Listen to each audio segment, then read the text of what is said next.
This talk is sort of an outgrowth of past work I did before I came to USDA, work that I've done currently with USDA and also others like Ann and others who are interested in this topic, is particularly using it for other purposes as well. So if I had this to do over again, I might talk, or I might title this an overview of rare plant recognition and protection by the states, because we're sort of interested in how rare plants are being recognized at the state level, regardless of whether or not there's any protection status for those plants. So one question I get as being the leader of the National Plant Data Team is about the PLANTS Database, which many of you probably are familiar with at plants.usda.gov. It is a very large database, which I will go over and talk a little bit about some of the challenges that we're currently addressing with it, because I'm sure some of you may have questions about that. So this is a poster that I gave to the national leadership of the agency responsible for plants just this year about all of the information on the left that is provided at plants.usda.gov for the approximately 35,000 species of plants that are growing outside of cultivation. So we give a wealth of information on scientific names, common names. We provide standardized symbols throughout the U.S. government. They get usage. We have classification. So is the PowerPoint being seen, everybody? Yeah, so, yeah. Okay. Well, Wes, you're out of luck. So, Wes, you might need to go in and change your typical, change your view. Yeah. Well, he can drive just a little ways away after this, and I'll give him a personal talk for him. He's not that far away from Greensboro. Okay. We provide information on classification, characteristics data for a subset of taxa. We have over 50,000 images available. We provide distribution maps, native status, some legal status, which is the topic today, and we provide all sorts of data sources. It gets used a lot. That image there in the middle shows you how many users we had on just one day, May 13th, 2019. There were 14,000 people from all around the world, except Greenland for some reason. But anyway, it gets tremendous amount of use. Now, that's the good side of the coin. What's the bad side of the coin? Well, the bad side of the coin is that plants is a particularly old application. It came in 1994 on the web. It's been around a long time. It has not been upgraded from the standpoint of an application, from its IT standpoint. So the database and the website itself are largely outdated. We haven't had really any serious data updates in over 4 years, largely just because of the complexity involved with updating a database-driven website. Because the updates with the existing IT staff is pretty much almost impossible. So we do have some solutions that are taking place. The database has been redesigned. The website has been redesigned. And we also want to work on the development of a content manager so we can actually update it in real time. When the database first went live in '94, the way to update it was to overwrite the whole thing, typically every few years. So that's not going to work anymore. So those are the efforts that are taking place.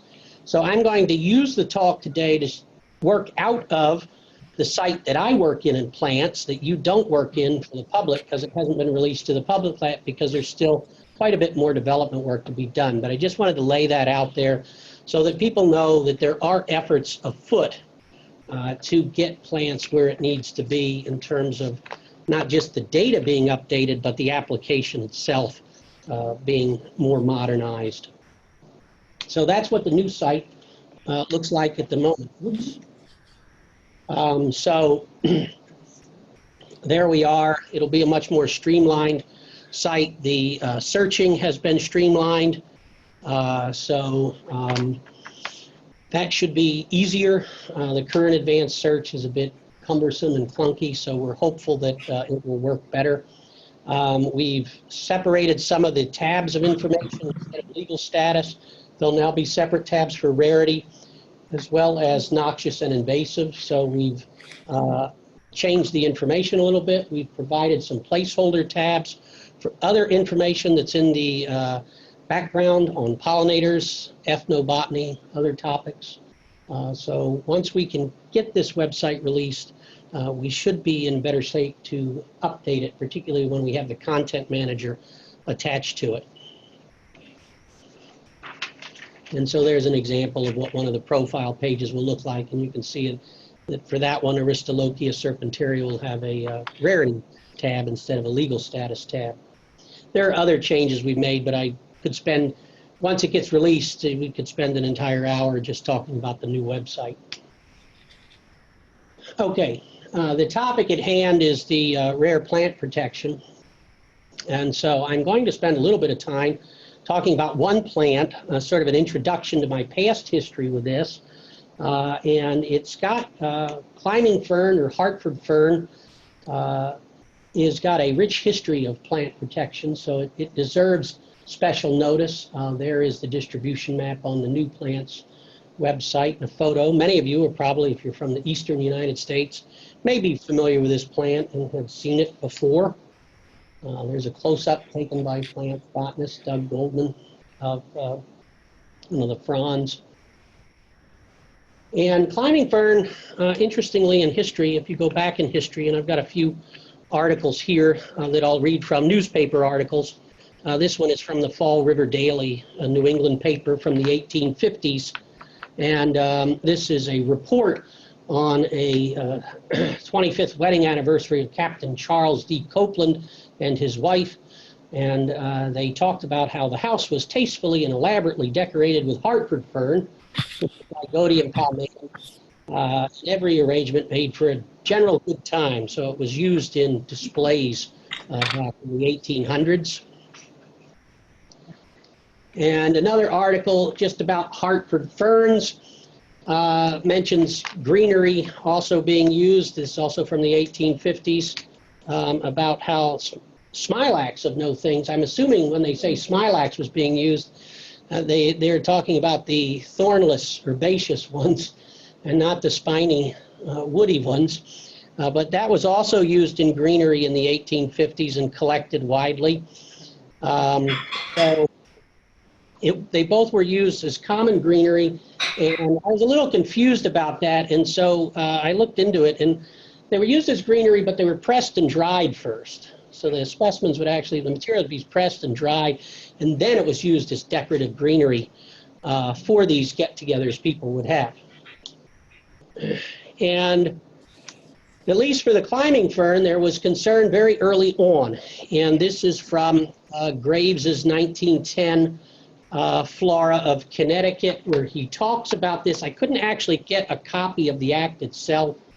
I've been traveling a lot and couldn't dig it out. But in 1869, Connecticut passed a law that said any person who shall willfully and maliciously sever or take from the land of another any of the species of plant known as Lygodium palmatum or creeping fern growing and being thereon shall be punished by a fine not exceeding $7 or imprisonment in county jail not exceeding 30 days or by such fine and imprisonment both at the discretion of the court.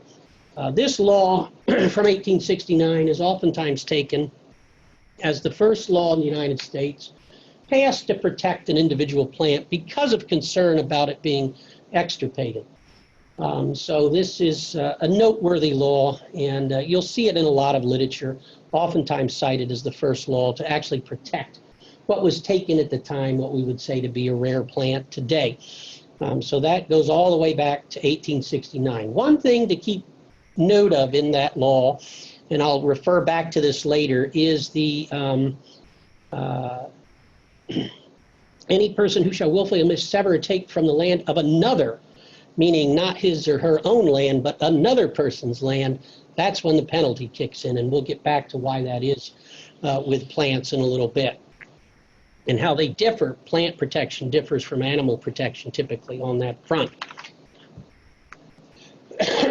So I'll be using a lot of NatureServe slides. NatureServe national maps are very useful because they color code them based on their rarity status in the different states, and so they can provide a lot of interesting information about a plant and how it's doing throughout its range. And you can see that Lygodium palmatum, even though it's very wide-ranging, a lot of states it's taken this, rare or even higher status. So only in a couple of states there do you see it as being secure, and then there's a number of other states where it hasn't been ranked. I fast forward 150 plus years, and back in the 1980s I worked for what is still around, the New Jersey Pinelands Commission, which was set up in 1979 to protect the first biosphere reserve, which is the New Jersey Pinelands. And I was an intern, started working there at the age of 18, and I was thrown right into it when it comes to rare plant protection, because lo and behold, there's climbing fern, shows up again in rare plant protection. And this was quite a controversial thing. It made all the newspapers, made the New York Times.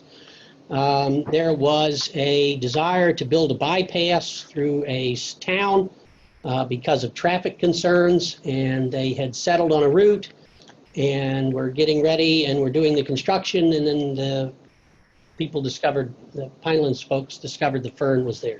So one of the first tasks I had to do was go out into this, what's known as the Pemberton bypass, and look for more of this fern and see where it was, because it was in the way of building this bypass. And the bypass actually ended up being rerouted to stay away from the fern. It was a very controversial decision. Over the years, particularly in New Jersey, where I spent a lot of time and have done a lot of field work, I've been involved in probably a dozen or so cases, somewhat similar to this, where there was a listed plant species that was had to be taken into consideration with development plans for permitting purposes.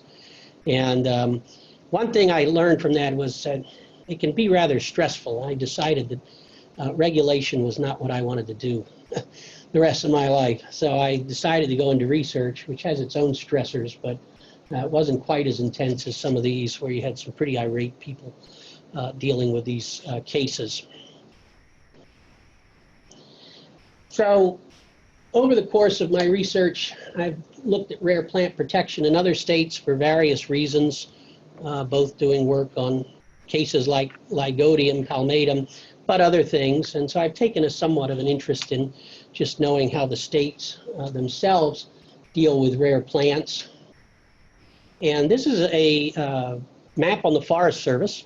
It's based on a George et al. Publication, which I'll cite later on. And it's very useful. It provides information on where there is a equivalent of an Endangered Species Act like we have for the federal, which I'm not going to talk about at all today. But you have you have state acts which are somewhat modeled after it. And so they cover plants and animals both, but at the state level. And so those in blue have those kinds of laws on the books. Those in green have laws that have separate laws for plants from animals, and those in white, which I'm still researching a little bit because this is from 1998, still seeing if there are any other laws, but there hasn't been a lot of laws passed over the past number of years in terms of this activity. Most of it did happen in the 70s, 80s, and 90s, and then kind of petered out in terms of passing new legislation. So I think the map probably is going to end up being fairly accurate in terms of the breakdown of the state legislation.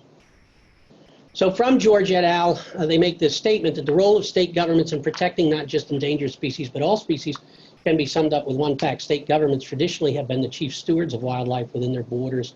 The states therefore serve a vital role in protecting and conserving their own plants, animals, and habitats. And I'd say that's true in many cases. A lot of times the states, even when you have a federally listed species, you oftentimes have state agencies that are also very much involved in working out arrangements to protect that federally listed thing. And almost every case where you have a federally listed species, that species ends up being listed on the state list as well. So I think that's an accurate statement by George et al.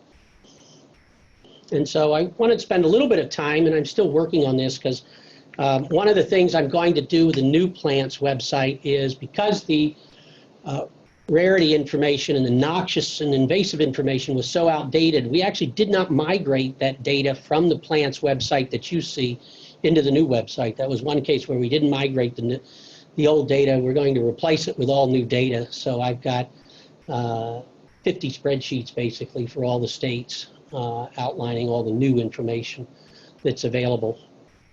And that is what will be loaded into the new plants website, so that when we do that, we will actually have new data for that information, as well as new data for the federal list and also the global ranks. Okay, so to go over some of the, the way these laws are a little bit different. And so some of the states that have Endangered Species Act laws that cover animals and plants are California, Maryland, and Massachusetts. And those are the acts that I have been able to track down that apply for those states. As part of the work I've been doing, I've been actually pulling all the actual acts and regulations that are applicable for each state. So I'm keeping a file of all of those because I cite them in the new data tables that we have as the source. So those are 3 examples of where you have ESA laws that cover animals and plants. And then other states will have rare plant laws that are separate from the Endangered Species Act law, which generally is restricted to animals. And so you have a number of states like Oregon, Florida, New Jersey, and New York. I'll spend a little bit of time talking about New Jersey just because I'm a little more familiar with it, having worked for New Jersey and then having done a lot of conservation work. But what you see in New Jersey applies to other states too, in that if you look at the New Jersey Endangered Plant Species List Act, it only lists plants as endangered, as one category, and it doesn't really have any teeth beyond that other than giving official recognition through legislation for those plants. But other regulatory agencies can come along and adopt those if they feel they have legal authority to do so. And the New Jersey Pinelands Protection Act is one such entity, and it follows anything that's on that New Jersey list, and it even maintains its own list actually for the New Jersey Pinelands. So it actually has a regional list for that area. The Highlands Water Protection and Planning Act takes everything on the New Jersey list as well as everything on the Heritage list, I believe, for conservation there. So if you just look at the act itself that establishes the list, you may not be catching all of the protection afforded those plants because it may come through other regulations elsewhere. So it is a little complicated to try and keep track of that. And I have not listed everything that kicks in New Jersey or these other states where you can see that. Sometimes there is no rare plant law, but the states will nonetheless assign statuses beyond the statuses that we associate with the S ranks. So you'll see endangered, threatened, sensitive, and extirpated by the Washington Natural Heritage Program. So sometimes you will have no law, but there will be statuses beyond the S rank heritages. And then in many states you have no rare plant law and no statuses. Of course, you have the Heritage Program statuses, but you don't have anything beyond that. So you'll have the S1, S2, S3, S4, S5, and all the definitions associated with those, but no additional statuses are used in the state. So that's a quick breakdown of what you see in the 50 states in the U.S. That I've been able to review. And if you want more information, you can email me offline and I can provide you everything that I've got in my mass of files on this topic. I think that we're probably at a point that it would be useful to have an update to that George et al. Publication, which I'll cite in a minute, to go over this. And some of the cases I find interesting on, where rare plants have been dealt with in regulatory issues and permitting issues. We don't really have a full summary of a lot of that that's taken place. I could come up with probably a few dozen cases that I'm aware of, but it would be useful to know how these things have been sorted out in permitting at the different levels of regulation. One thing that you may encounter and may be curious about is some of you who deal with endangered species regulations will know there's the taking issue, which many people talk about when you're dealing with endangered animals. There can't be a taking. Taking means that the actual organism itself, once it's listed, is protected. So you can't shoot a bald eagle or harass it even on your own property. So that is no. However, going back to that Act in 1869, you'll notice that it says from the land of another, meaning that it did not cover the landowner who chose to pick that Hartford fern himself or herself on his or her own property. They were exempted back in 1869 when the Hartford Law was published. And if you fast forward to today's New York State law, it says it is a violation for any person anywhere in the state to pick, pluck, sever, remove, damage by application of herbicide or defoliants without the consent of the owner, any protected plant. So again, the limitation there is on somebody else's property, or if it's on your own property or you have the permission of the landowner, that's a different case. And this is a little box here from the Forest Service, and it provides, I think, a really good summary of that, why the taking issue does not generally apply to plants. Have their origins, these regulations and our laws really, have their origins in Old English common law where the king and parliament owned the wild animals and prescribed the ways that ordinary citizens could harvest them on their lands, public or private. But plants were generally considered to be part of the land. And so that's the distinction that's generally been held. So when you see plant regulations, it oftentimes will not, I have not seen one, so if anybody has one, I'd be interested in seeing it where it actually does take it to the private landowner as applying. Arizona? I don't know. I'd be curious to find it. Yeah, they do. And there's also some issues with possession of noxious plants, which might start to drift in that direction. But for the most part, this applies in most of the laws. You'll see that the a landowner is exempted. And there is the citation of the George et al. Publication, which goes into this as well. There are other legal publications that talk about that common law issue and the distinction between plants and animals and ownership and regulation of plants and animals. So before I leave that topic, I just wanted to say one of the things, therefore, that when you're dealing with rare plant protections, you're oftentimes, where plants come into play, you're protecting the habitats.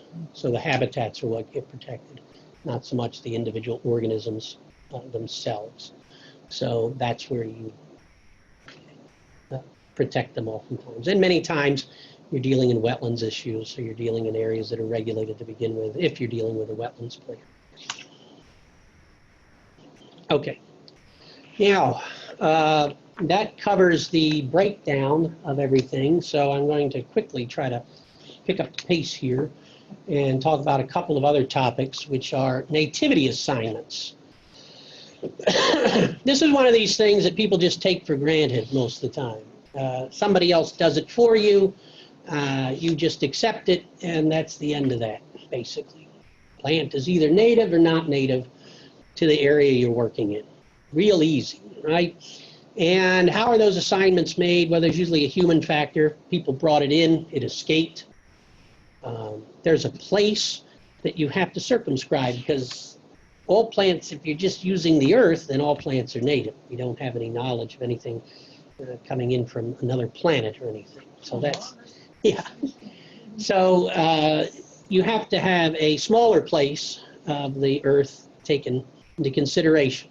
A continent, a state, something smaller than that possibly, but it is native to that area that you define. And then there's oftentimes consideration of time. When did it show up? It was here. Well, here when? Here before settlement, whatever that means. Here before Columbus, whatever that means. But there's usually a time cutoff, typically. And then some people in more modern approaches have tried to tackle the evolutionary history and the quote-unquote natural distribution of a plant versus its non-natural distribution of a plant. So it's the plant's species evolutionary history is sometimes used in some of the definitions. So I'll just go through some of these definitions and then highlight some of the challenges that we're facing. This is the definition in plants. It was established long before I ever came to plants, and it says naturally occurring at the time of Columbus. Introduced plants arrived later, invariably with human assistance from some other part of the world. The key thing there is we don't know what was here at the time of Columbus. We can guess, more or less. White oak, yeah, probably. Microstegium biminium, probably not. You know, so we can, a lot of times it's probably pretty obvious, but sometimes it's not. Things that were introduced in the 1700s, not so easy necessarily. So there are many cases that can be difficult. Another definition from this American Gardener article, 1998, native plant, those that have evolved and adapted to a specific location and have remained genetically unaltered by humans. So there is a little more human impacted, centered definition of what a native plant is. And I've spent a little bit of time. I don't have time to really go into this, so I will just invite you to read this article and make sense of the figures in there. But I think it's an interesting approach, I think, where Weber and Scott, this was published in 2012, although I think it has a 2011 date on it. And they introduced the concept of projected dispersal envelope, which is a region where a species is or could be native irrespective of human involvement. Populations outside of the region are non-native. So that allows a little bit of wriggle room for things to move around in our time and yet still be taken as native in those new areas. So this is sort of the envelopes model here.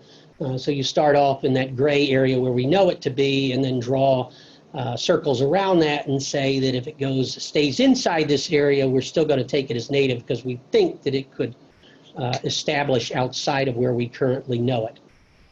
And this is a figure I don't have time to go into, but it reflects the same thing and also shows what some non-native populations would be.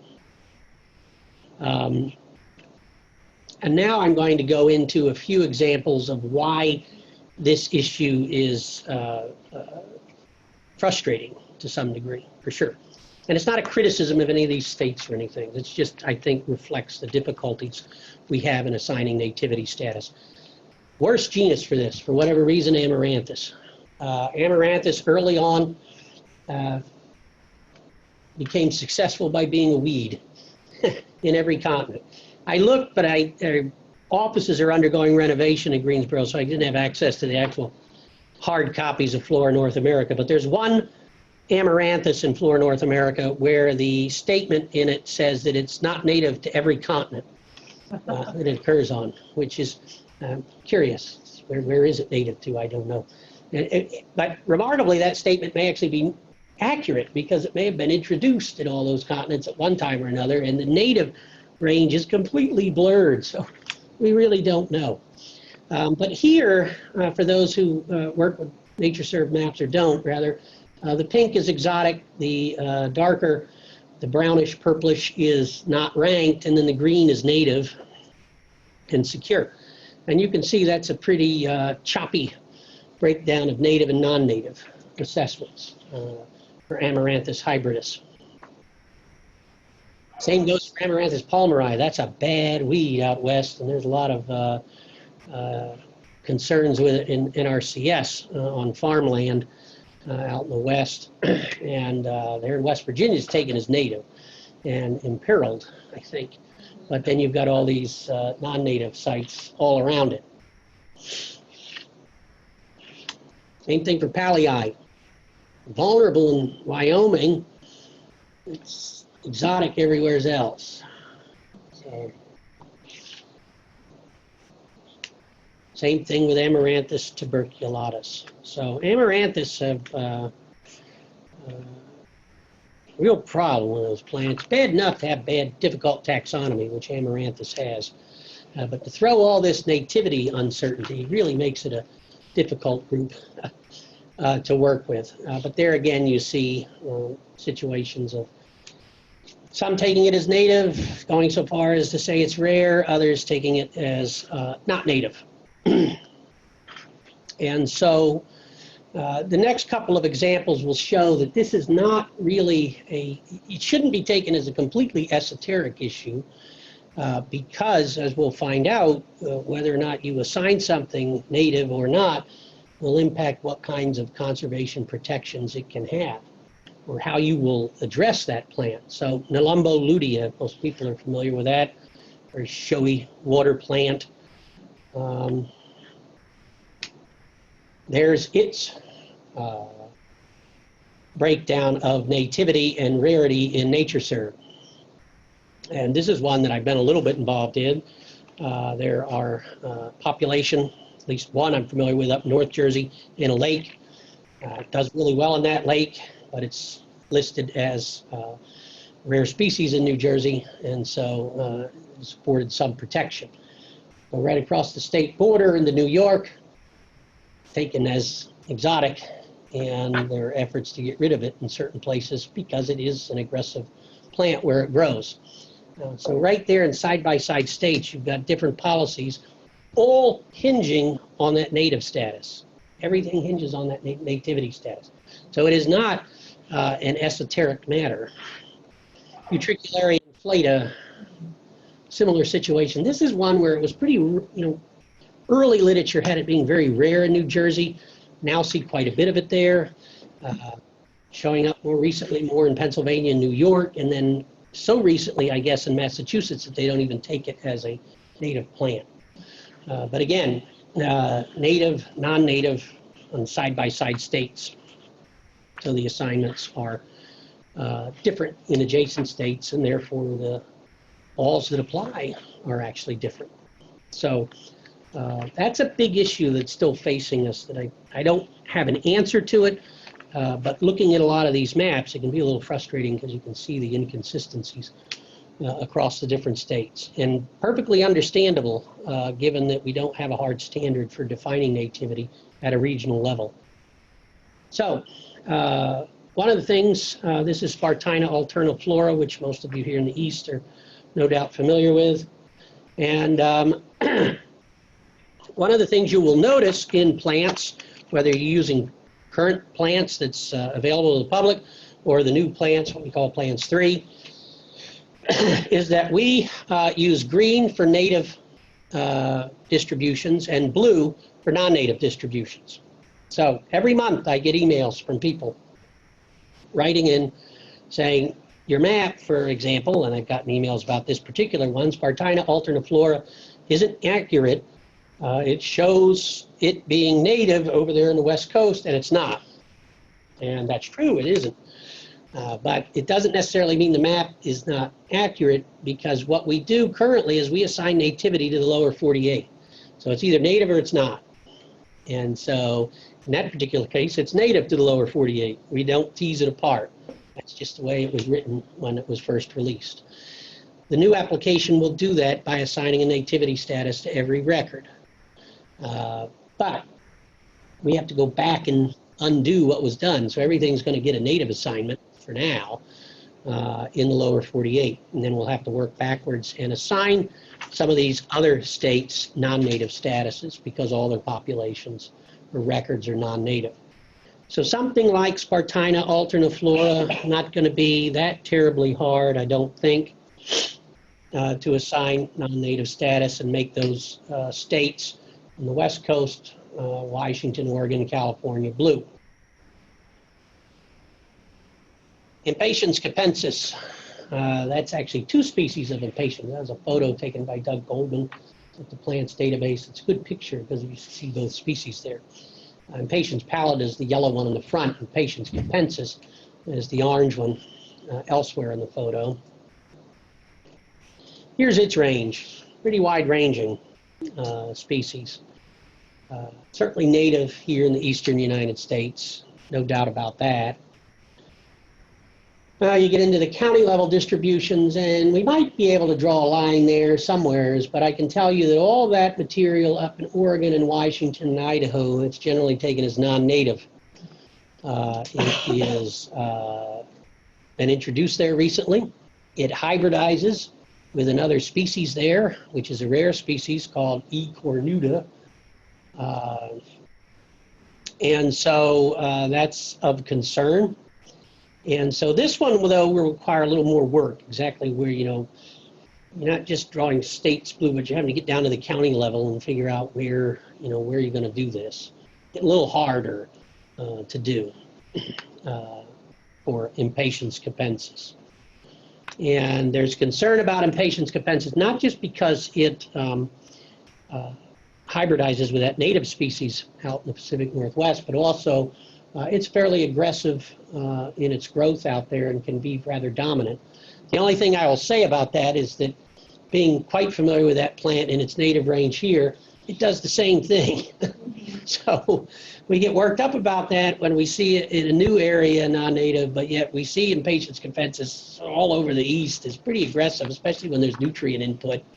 It can really be aggressive and dominate lowlands here in the east, but it's native, so it's not generally viewed as a concern. So finishing up on the non-native issue is that we should keep considering this issue and seeing if we can find these nativity assignments. Whether or not something gets listed at the state level will determine whether it's native or not. You're not going to list something that's not native as an endangered plant in a state. Likewise, whether something gets listed generally as invasive or noxious requires a non-native assignment. Some of you may be familiar with the coefficients of conservation that are being developed for plants. Well, if you're not native, you generally get scored a 0 right off the bat. So it is not a minor issue, and so I think we do have to continue to refine that, and also at least think about the issue of why do we make that breakdown all good, all bad to some extent between native and non-native, because that's kind of what we do in our general approaches to conservation with that distinction. Okay. Shifting gears once again to get to some other issues that I think are outgrowths of studying the plant conservation at the state level, because we start to get an idea of these ranges, and I'm kind of interested in a lot of plants that are rare, sort of wide-ranging, but oftentimes seem to be rare just about everywhere. So Ann and I have been involved in a number of discussions, particularly with folks at the Missouri Botanical Garden, about an interest in reassessing global ranks for many species. And so we have an interest in doing that. And I think these state-listed S-rank maps are quite useful in looking at some of the plants that may be experiencing some rapid declines, even if they don't warrant being listed as a G3. And I'll just give a few examples that stand out to me that warrant, I think, further work being done. This is a small mustard called Draba reptans, also sometimes goes under another genus, I think Tomastina, I think is the name, recently placed in there. Sometimes takes another species name, Caroliniana. But it's very wide-ranging, right? There's the plants map for this thing. You would look at that and think that it's pretty abundant. I can say I've never seen this plant in the wild, so I'm a little baffled by that. And then you come to the NatureServe map and look at that. It's apparently secure in Iowa, but everywhere else it's rare or not ranked. So it's quite curious, and probably warrants further looking into as to, what exactly is happening with Draba reptans. Many of you may visit the site iNaturalist, and so if you're trying to get what are people seeing, you have to look at these observations and try to verify them yourself as well and look at the actual photos. But you can see there's just a handful of observations for this plant currently. Another one is Lithospermum or Anosmodium virginianum, another plant that looks to be pretty wide-ranging in the eastern United States. But then you look at the NatureServe maps, and a lot of the plants, it's rare or even possibly extirpated up there in the north. And then you get further south, it appears to be secure in Georgia, and then a whole bunch of states where it isn't ranked. So that's another one that you, another plant I've only seen once in my life, and doing a lot of field work in the eastern US. And a few observations of it, according to iNaturalist, but not a lot. And certainly some people deliberately going out there looking for it in some of these cases. Angelica venenosa is another one. These photos by Doug Goldman again. Close up of the fruit. Wide ranging, according to USDA plants. And then again, this one's still looking pretty good in the mid-Atlantic and south, but then as you go further north, a lot of the populations are generally, or a lot of the states take it as a rare species, so possibly the northern populations are declining here. I've never seen it, even though there's a whole bunch of records in places where I've been in both New Jersey and New York. And you see there most of the records being observed are in the same area today through iNaturalist. Sparganium androcladum is another one. This is complicated by taxonomy. A lot of what is now called Americanum, which is a common species, used to go under this name. So wide-ranging. And again, if you look at that map, it's listed as secure in New Jersey, but I can say I've never seen it in New Jersey. And all the other states have it as rare in that area. Only Kentucky elsewhere has it as stable. But that's another one that I've never encountered the plant, even though it's very wide-ranging. I wonder what's going on with this species. And limited observations in iNaturalist. Another one is Plantago cordata.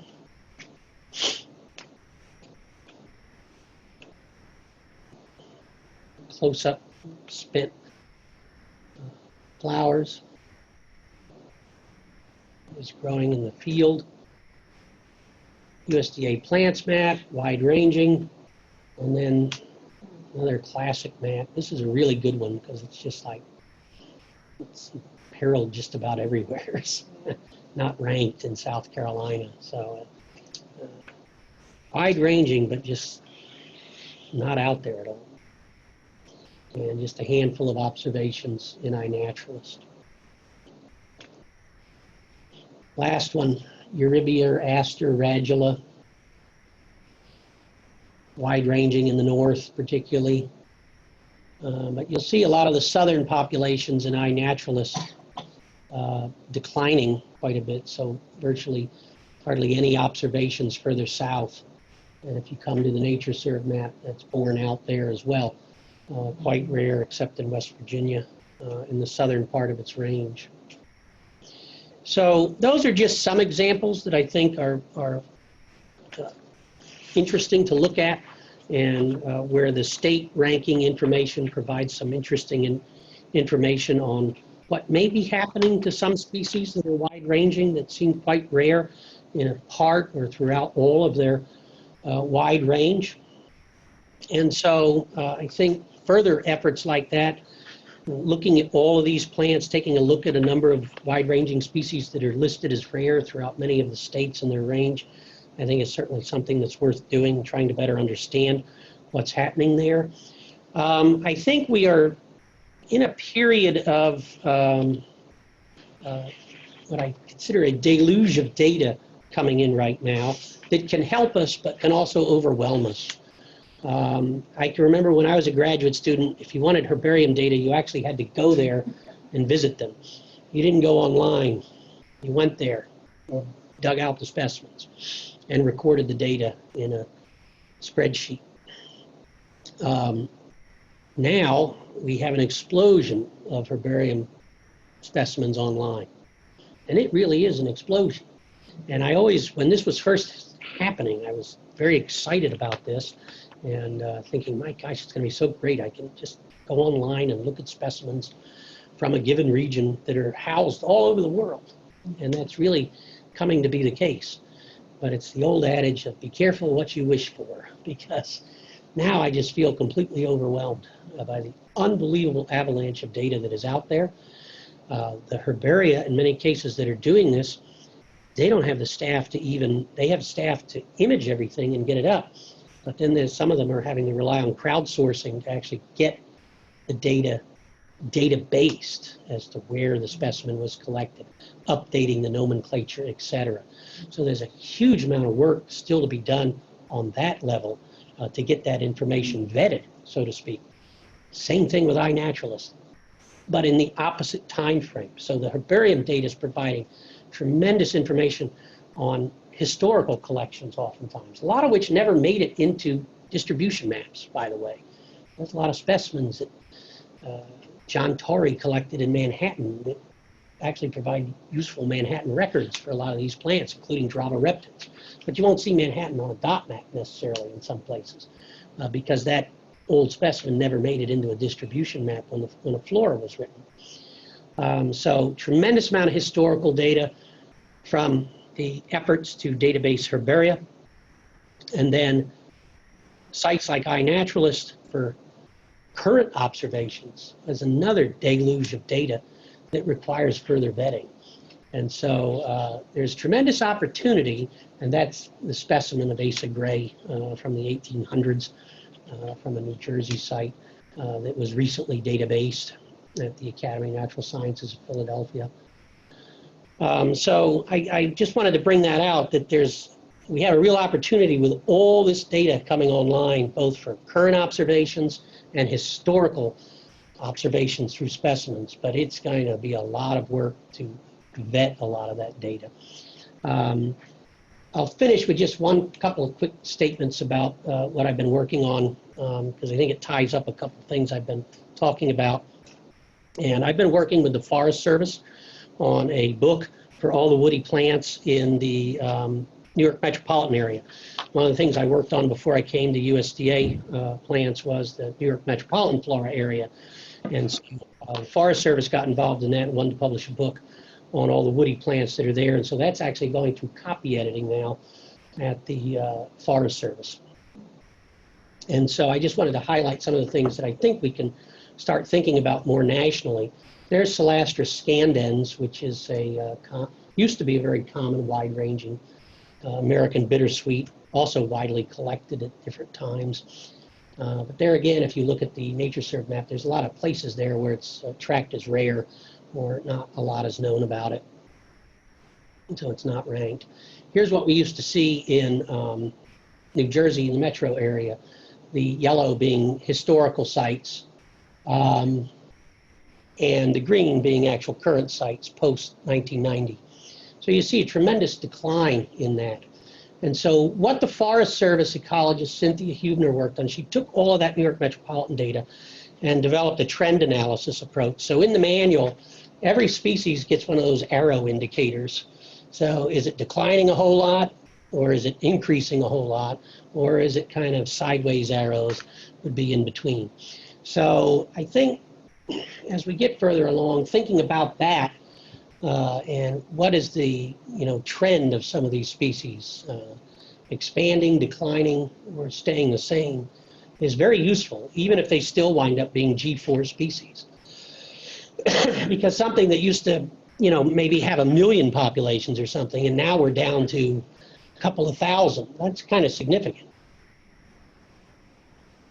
And its sister species, taxonomically at least, Celastris orbiculatus, Asian bittersweet, is 3 arrows in the other direction. It's everywhere.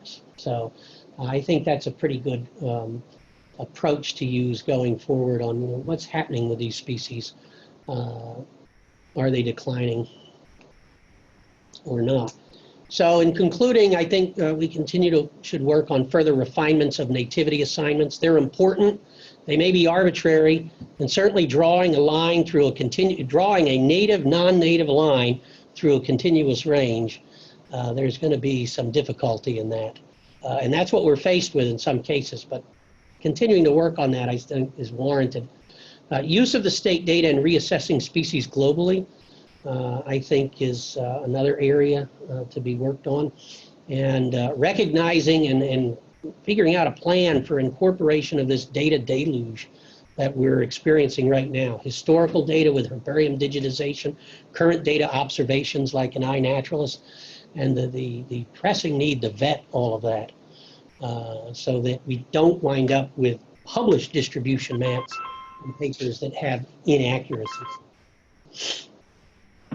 And with that, I have some acknowledgments for some of the slides that are there, and I can answer any questions that anybody has. And I guess we're just about right on time, more or less. We are, yeah. Okay. There were a couple of comments that came in while you were talking. Some clarifications, some things, backing up what you were saying. So in terms of the state protection, one person wrote that they had always heard that Massachusetts protected plants on the owned land. And Kevin Doyle noted that he believes that plants are protected on private land in Michigan and provided a link. In terms of the coefficients of conservatism, I believe when you said it, you said conservation, but it should be conservatism. Yeah, so thank you for that correction. And then John says the illustration given for Draba reptans does not look like it to him. It's a tiny annual and easily overlooked. And then somebody talking about the fire hose of data said second that for the amount of data coming in, it's impossible to put it all in biotics, which is our database. So those were the comments that came in. I just want to do a time check. Everybody is still muted who's on the line for right now. It's 5 after 3. So we can do maybe 5 minutes of questions. I can unmute everybody, but I'm a little afraid. So how about we do this? Either raise your hand or type in your question. And yeah, folks in the room can ask questions while we're waiting. Okay, so have you ever looked at whether there have been test cases in the states that do explicitly protect rare plants under law? Do you mean in states that explicitly protect rare plants? What happens if people break the law, if it's enforced? And to the person actually who typed that in, if you could tell us your name, because you show up as a string of characters and we don't know who you are.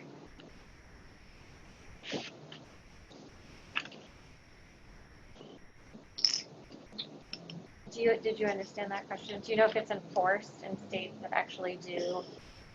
Like California, for example, if somebody breaks the law and takes an endangered plant. Yeah, I'm only aware of cases that were other laws were kicked in as well, like wetlands violations and whatnot, in which case there was enforcement of the law in that case. And so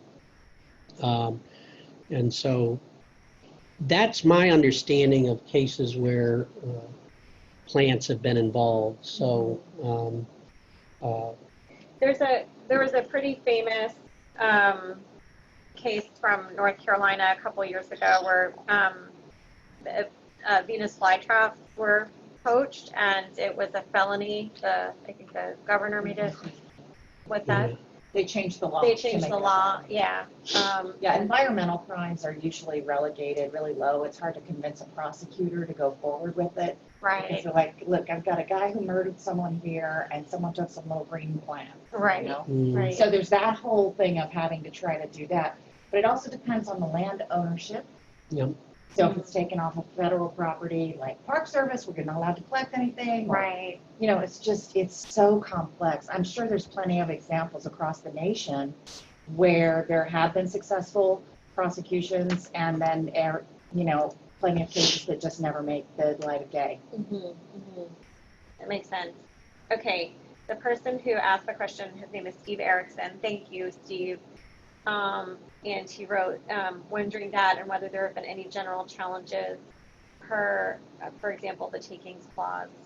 I think we're gonna have to, I don't know about that. Yeah, and I'm glad that some people wrote in about Michigan and Massachusetts, so I'll look into those to see if there's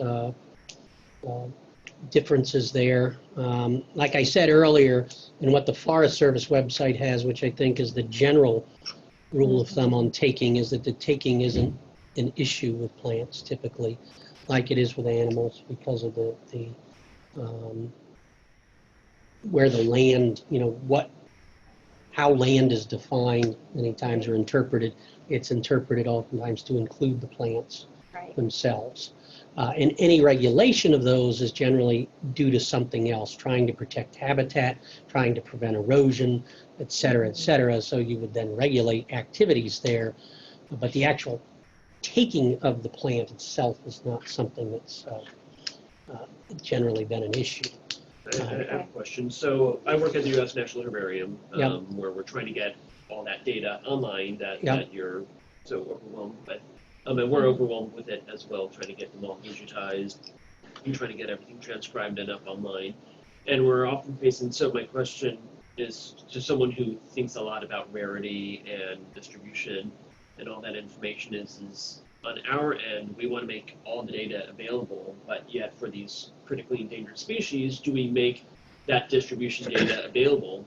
But it's going to be so buried with millions of records, and there's a lot of use to having that data to understand those species distributions. So what are your thoughts about making data fully available versus masking data, having very massive data for rare species? Yeah, I would hope we could find some sort of a middle-of-the-road approach where it wouldn't be publicly available entirely, but people could get access to it fairly readily so that at least county distribution maps could be made. For the USDA plants, we only map to the county level, which has some unfortunate consequences to that. One of the reasons we do that is private property concerns, not just rare plant concerns in general, but just mapping down to a point puts it on someone's private property. And generally the folks in our agency don't want to touch that. So you map it up to the county level and you alleviate that whole range of issues that come up beyond just exposing rare plant populations. Certainly bringing the distribution that's made publicly available up to the county level probably alleviates a lot of those concerns and would also be useful to the scientists out there. Because right now, a lot of those websites, herbarium websites, they mask the whole thing. They just say they've got a record for swamp pink Colonia spallata, and that's it. Yeah. You don't get any further. You don't get to see the specimen. You don't get to know that it was in a given county. You don't get anything. So it's... And part of the problem we have in herbaria is that there's just so much data and it's constantly changing as far as what's rare and what's not, and we just don't have the manpower That's to correct. constantly go in and constantly keep those records updated. The biggest challenge I'm going to have is to get all these 50 state lists in. The plants can be released and it'll be up to date, and it'll probably be up to date for a few weeks until somebody changes the list. So I have to set up a system of people hopefully reporting to me when they're getting ready to change their lists, because it changes all the time. Exactly. One of the things that we're going to be doing at NatureServe this week when we launch our new website, Explore. Have speak up because the mic is here, so for folks on the this phone. is one of the things that we're looking at when we launch our new website, NatureServe Explorer, that you saw some of the maps from, is creating a sort of a nested hexagon grid for the country and providing data at different levels of spatial levels of, so the finest would be like at a square mile, which would be only available on certain, on an as needed or a subscription type basis, but sort of a more common, 49 square miles would be available to anybody who needed to use it. So we're playing with, permissions and all those things in terms of the data providers, but it's a helpful way to think about how to provide the data in a way that you still know where it is, but others can use it as needed. So we're playing with that now, with it'll come out soon. Curious to but- see, yeah. Okay, I think we're gonna have to end the questions. For now, you can continue to write in comments, and we're going to save the chat from this, and so Gary will be able to see everything that you've written in. I did just want to say, as a personal or nature's response to the question about what should herbaria do, I do like Synet's approach where they fuzz the exact locality, but then you can request a user login to get the exact data, so that you can use it for conservation, for research purposes or whatever. I think that that's a nice in between. That works well for us, but I don't know if it will work well for everyone. And that's what I like too, is that you can log in there and get the more precise information. So there's a user permission that they can screen a little bit, because it is a concern. I mean, you don't want to throw all that information, just super precise data out there for a lot of reasons. Yeah. Awesome. Well, Wes wrote to everyone, great work, Gary. And I second that. I'm glad you got on, Wes, so that I don't have to give you a talk individually. All right. Well, everyone is welcome to stay for the business meeting of the PCA. I'm going to end the recording of the presentation at this point, and I will start the video in this room so you can see us. And you might want folks